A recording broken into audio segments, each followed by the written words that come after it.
అమరావతిలో Singapore team పర్యటిస్తోంది. AP సర్కార్ ఆహ్వానం మేరకు నిన్న రాష్ట్రానికి వచ్చింది సింగపూర్ టీం. అలాగే రాజధానిలో పలు నిర్మాణాలను పరిశీలించిన సింగపూర్ టీం నేడు సీఎం చంద్రబాబుతో భేటీ కానుంది. సీఎం చంద్రబాబు మంత్రి లోకేష్ ను కలిసి స్టార్టప్ ఏరియా అభివృద్ధి తదితర అంశాలపై ఇవాళ చర్చించనున్నారు. గతంలో టీడీపీ అధికారంలో ఉండగా అమరావతిలో స్టార్టప్ ఏరియా అభివృద్ధి చేసేందుకు సింగపూర్ ప్రభుత్వం ఒప్పందం చేసుకుంది. 2017 మేలో శంకుస్థాపన చేసింది. గత సర్కార్ హయాంలో ఈ ప్రాజెక్టు రద్దుతో పాటు అమరావతి అభివృద్ధిని పక్కన పెట్టారు. మళ్లీ ఏపీలో చంద్రబాబు సర్కార్ అధికారంలోకి రావడంతో అమరావతిలో వివిధ ప్రాజెక్టుల పనులు ఊపందుకున్నాయి. రాజధాని అభివృద్ధిలో భాగం కావాలని సింగపూర్ ప్రభుత్వాన్ని చంద్రబాబు ఆహ్వానించడంతో స్టార్టప్ ప్రాజెక్టుకు మళ్లీ అడుగులు పడనున్నాయి. ఇదే విషయంపై మరింత సమాచారంతో మా ప్రతినిధి విజయ చంద్రన్ మనకు అందుబాటులో ఉన్నారు. విజయ చంద్రన్,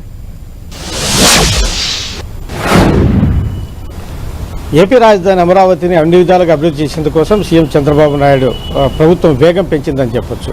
గతంలో ఏదైతే సింగపూర్తో ఏదైతే ఉద్దనరాయనిపాలెం గ్రామ సమీపంలో 1690 ఎకరాల్లో స్టార్టప్ ఏరియాను డెవలప్ చేసింది. అంటే అక్కడ రకరకాలైనటువంటి పరిశ్రమలు తీసుకువచ్చి అందులో ఆ పరిశ్రమలను వారే తీసుకుని వచ్చి వారే ఈ కంపెనీలను ఏర్పాటు చేయించి వారే కంపెనీలు ఆహ్వానం చేసి తర్వాత వచ్చేటువంటి ఇన్కంలో గవర్నమెంట్కు ఇచ్చే పార్ట్నర్షిప్ ఇచ్చేట్లుగా అప్పట్లో ఒప్పందం జరిగింది.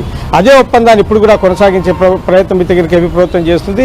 తర్వాత జగన్మోహన్ రెడ్డి ప్రభుత్వం వచ్చిన తర్వాత 3 రాజధానులు అనేటువంటి ఏదైతే కనుక పాలసీ నేపథ్యంలో ముందుకు వెళ్లారో ఆ తర్వాత దీనికి సంబంధించినటువంటి ఈ వ్యవహారం అంతా కానీ పక్కన పడేది.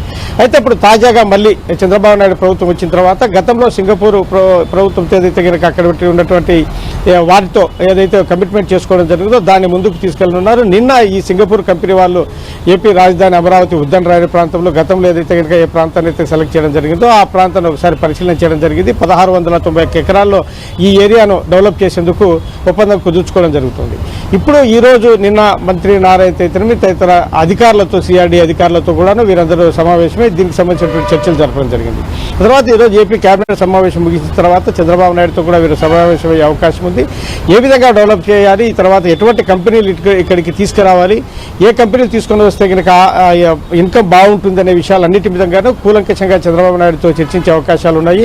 ఆ తర్వాత ప్రధానమంత్రి నరేంద్ర మోడీ ఈ పనులను పునఃప్రారంభించేందుకు ఈ నెలలో రానున్నారు. ఆయన వచ్చిన తర్వాత దానికి సంబంధించి ఇంకా డేట్ ఇంకా ఫిక్స్ కావాల్సి ఉంది. ఆ తర్వాత దీనికి సంబంధించిన పనులు కూడా వేగవంతం చేసేందుకోసము ఈ సింగపూర్ కంపెనీ ప్రతినిధులు అయితే కనుక సిద్ధంగా ఉన్నారని. అంటే ముఖ్యంగా ఈ ప్రాజెక్ట్ మళ్లీ రీస్టార్ట్ తో పాటు ఇంకా ఏ విషయాలపై ఫోకస్ చేసేందుకు ప్రభుత్వం సింగపూర్ టీంను కోరనుంది?